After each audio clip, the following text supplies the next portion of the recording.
Bahor. Ijodkorlarni ijod qilishga undovchi fasl. Bu faslda hamma ijodkorlar o'z ijod namunalarini namoyon qiladi. Xususan mamlakatimizdagi san'at va madaniyat doirasidagi yangiliklar, jarayonlar, hammasini bugun gaplashamiz. Assalomu alaykum, biz boshladik.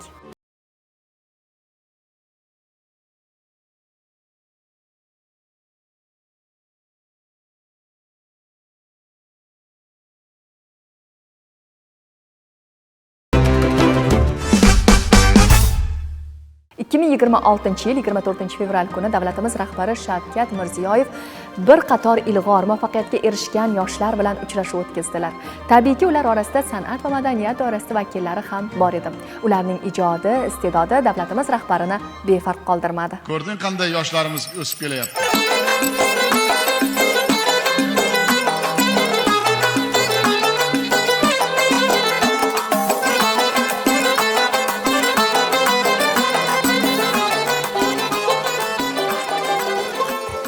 Hasta vücudum mani yürütedi bir yol. Ulun çeyhandan, ulu yüzünün ışkıyla ben ağlayı bülbül. Ulu perişan, ulu yüzünün ışkıyla ben ağlayı bülbül. Ulun çeyhandan. Kechagi hayajonlar qalay? Kecha hayajonlar asosan yuqorib boradi. O'zi ayniqsa juda ham dadilligingiz menga yoqdi. Yurtboshimizda oldida shu bemalol qo'shiq kuyladingiz. Kuchni qayerdan oldingiz? Qayerdan energiya keldi?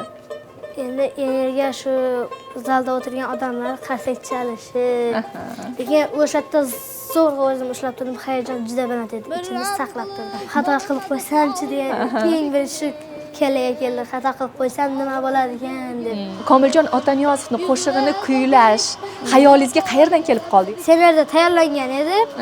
Keyin esa bu qo'shiqni men o'zim bir yilcha bo'lib qoldi aytib yurganimga. 22 fevral kuni Xorazm viloyati Urganch tuman 2 bola misol san'at maktabida bellashuv bo'lib o'tdi. Shunda Grand Prix qo'lga kiritdim. Sizdagi o'sha shijoatni, dadillikni ko'rib ko'pchilik havas qildi. Rahmat. Sizga nimalar dedilar? Qulog'ingizga baribir gapirdilar. Aksincha prezident menga emas, men ularga gapirdim. Nima dedingiz? Hayajon bo'ldi, hayajon bo'lmaganida hammasi zo'r bo'lardi dedim. Keyin prezidentimiz shu zalda o'tirgan odamlarga shu gapni aytdi. Prezidentdan sovg'a bugun. 4-3 yoshimda, yoshligimda shu 4 yoshimda uydagilarim Komiljon Otaniyozov ustozani qo'shiqlarni qo'yib berishgan. Quloqqa singib qolganda shuli. Muzika maktabiga kirishdan oldin qo'shnim Og'abek Zarifboyev ustozimiz bilan bir-ikkita qo'shiqlar xirgoyi aytganman. Muzika maktabiga kelib, keyinsa shu Oybek Atayev ustozimdan bob chalishni o'rgangansiz. Qoyil. Birinchi aytgan qo'shig'ingiz kimning qo'shig'i edi? Esla olasizmi? İlk aytgan qo'shig'ingizni. İlk aytgan qo'shig'im Otajon Xudoshkurovning iltimosim bo'lgan. San'atdan tashqari yana nimalarga qiziqasiz? Hobbingiz nima? Hobbi blogerchilik. Video olishni juda yaxshi ko'raman. Birinchi bo'lib kimga qo'ng'iroq qildingiz? Eng birinchi Adajonimga. Nima dedilar dedingiz? Ko'z yoshini tutib tura olmadilar. Tabriklayman dedi. Ko'pchilik ko'z yoshini tutib tura olmadi. To'g'risi hamma ota-onalar uchun ham yaxshigina motivatsiya bo'ldingiz, chunki har bir ota-ona farzandini shunaqa faxrli ko'rishni, yurtboshini oldida shunaqa dadil turishini xohlaydi. Sizdek yoshlar bor ekan, o'ylaymanki kelajagimiz anchagina porloq.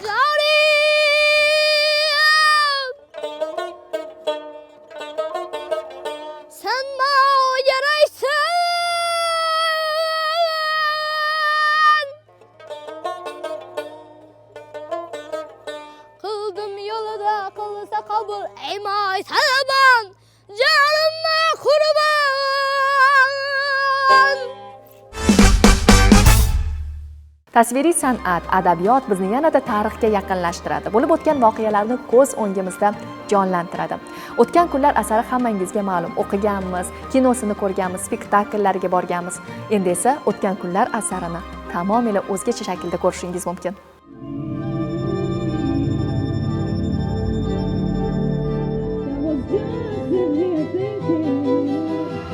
O'zbekiston Madaniyat va san'atni rivojlantirish jamg'armasi tomonidan tashkil etilgan ushbu loyiha Abdulla Qodiriy asari o'tgan kunlar asosida sahnalashtiriladi.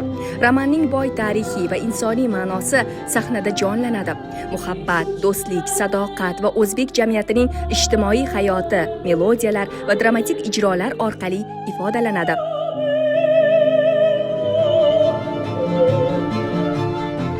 Kastingdan so'ng tanlangan yosh ijodkorlar, aktyorlar va musiqachilar o'z iste'dodlarini namoyish etish, sahna mahoratini rivojlantirish va tomoshabinlarga jonli, hissiyotga boy sayohat taqdim etish imkoniyatiga ega bo'ladilar.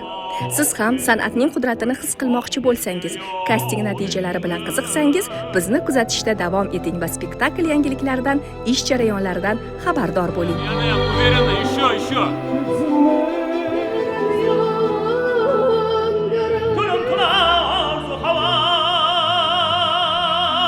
Birinchi kasting 1 yil oldin bo'lgan. Unda rossiyalik rejissyor bo'lgan edilar, lekin noma'lum sabablarga ko'ra musical bu yilga o'tkazildi va bu yil yangi rejissyor kelib, italiyalik Stefano Poda yangi kasting uyushtirildi. 3 bosqichdan iborat bo'lgan. Bizda aktyorlik mahoratimizni, vokalni sinashdi. West Side hikoyasidan 2-3 ta asar berishdi, biz tayyorlab kelib etganmiz va o'zbek tilida yana bitta asar etishimiz kerak edi. Bilmayman, aytinglar, ne kamim bor boshqalardan yolg'izman. Nazarimda bu yil odamlar ko'proq edi, ishtirokchilar va taniqli ishtirokchilar ham bo'lgan. Yulduz Rajabova, Fatima Rajametova, Asal Shodiyeva. Raqobatlik kuchli bu yil. Menimcha kumush roliga Madina Bonu Adilova nomzod, Zaynab roliga esa Yulduz Rajabova yaxshi tushadi. Umid qilamanki, shu Otabek roli nasib qilsa, astoydil harakat qilib ijro etadi. Мне кажется, он мудрый. Он шел против времени. Как это сказать? Вот я не знаю. Тогда же все, и сейчас же делают все то, что там родители говорят. Но он шел против своего времени.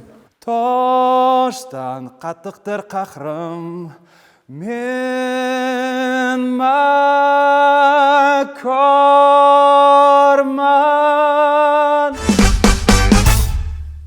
Milliy hunarmandchiligimiz, an'analarimiz, bu san'atni qayta tiklash bugungi kunda dolzarb masalalardan biri. Dunyo miqyosida bu oddiy san'at turi emas, bu xalqaro maydonda kreativ iqtisodni rivojiga hissa qo'shadigan omil. Ana shunday loyihalardan biri Naqsh hunarmandchilik maktabi haqida gaplashamiz.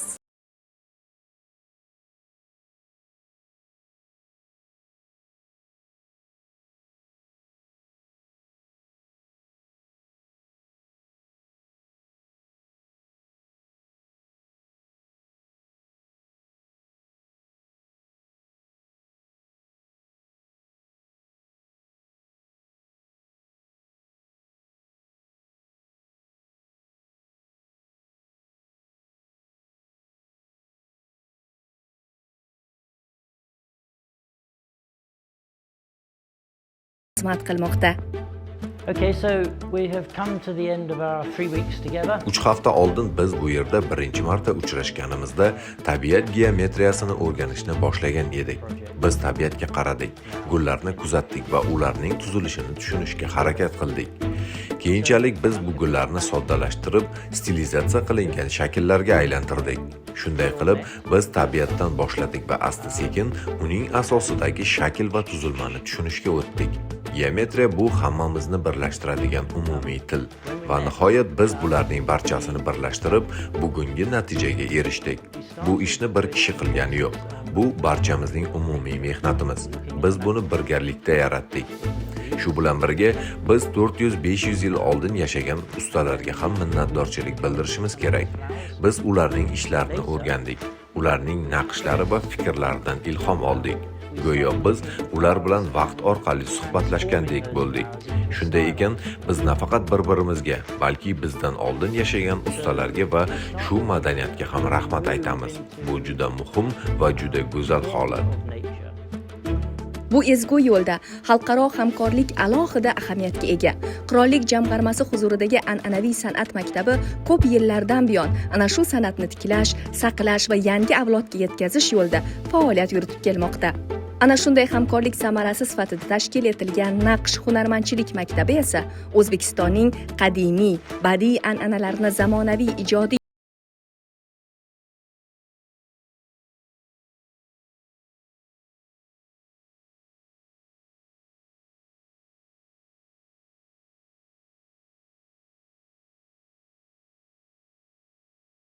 imkoniyatini yaratdi. Men ham an'anaviy san'at va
practical. Bizga bor mehrini beminnat beradigan yagona inson bu albatta onalarimiz. Onalarimizni qancha e'zozlasak shuncha kam. Yaqindagina qardosh kinoijodkorlar tomonidan suratga olingan Jannat 2 onamga maktub filmi ham aynan onalarga bo'lgan muhabbat haqida. Bu kinoni ko'rgan barcha insonlar ko'z yoshini to'xtata olmaydi. Tomosha qilamiz.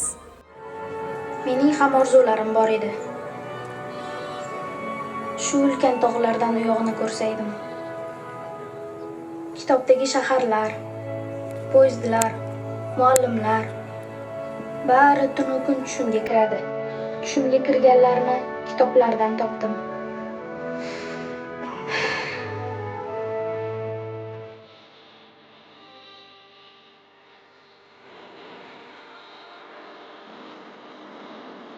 Masalan, bitta filmni oladigan bo'lsak, oylab, kerak bo'lsa yillab tayyorgarlik bo'ladi. O'shanga o'ziga hazm qilib olgan bo'lish kerak. Bizda ham endi imkon qadar o'zidek bo'lish kerak, lekin o'zimizni milliyligimizga moslaymiz. Ya'ni ozgina gapirish uslubi, masalan, iboralar, shunga o'xshagan narsalar bilan yaxshi taassurot qoldiradi deb o'ylayman. Juda ham yaxshi kino bo'lgan. Bosh rol ijrochisining holatiga ma'lum soat kirdida. Ko'z yoshlari tinmadi. O'z zo'rg'ishab o'tiribman. Ijodkorlarga alohida rahmat. Men o'ylayman, bu ikkinchi bo'limda bardiq sahnasi o'r bo'ldi. Nega deganda, Adil apasi yo'q. Birinchi bo'limda apasi qazo bo'lib qolgan. O'shol Adilning ichindagi armanin ko'zi bilan, o'zining obrazi bilan o'ynov kameraga. Menimcha o'shol qiyin bo'ldi. Agar birinchi bo'lik bilan ikkinchi bo'likdagi Adilni solishtirsa, ikki boshqa-da. Ikki boshqacha. Misal birinchida Adil al gulib chaynab turadi. Ikkinchida Adil birda yerda gulbaydi-da. İkinci bölümünde emotsiyalar ko'p, qisqa, жашоо кыска, окуялар аябай камтылган, аябай көп. Ошондуктан бир менен экини менин жеке оюм салыштырып болбойт да. Umumiy g'oya, umumiy mukammallik, professionalizm, hammasi shunaqangi qurilgan. Endi men ijodkor bo'lganim uchun uni tushunib o'tirman. Oddiy tomoshabin tomosha qilib o'tiribdi. Oq qora rangdan rangli dunyoga o'tishi, qishdan bahorga ulanishi. Va endi bilmayman, bu ikkita qo'limni shunchaki ko'tardim, to'g'risi. Juda ham yoqdi.